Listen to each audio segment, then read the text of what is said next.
20 సంవత్సరాల పైనుంచి వ్యాపారంలో ఉన్నాను.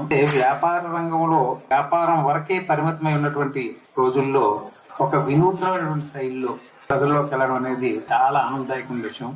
ఈ 108 డేస్ ప్రోగ్రామ్ అని చెప్పినప్పుడు ఆ కాన్సెప్ట్ వింటేనే నాకు చాలా ఆశ్చర్యం వేసింది. అంటే హోటల్ బిజినెస్ అనేది చాలా కష్టతరమైనతో కూడుకున్నటువంటి వ్యాపారం. 108 రోజుల కార్యక్రమం దాన్ని ఆచరణలోకి తేవడం అనేది చాలా కష్టతరమైన పని. జీవితంగా 50 రోజులు పూర్తి చేశారంటే చాలా ఆశ్చర్యం వేసింది.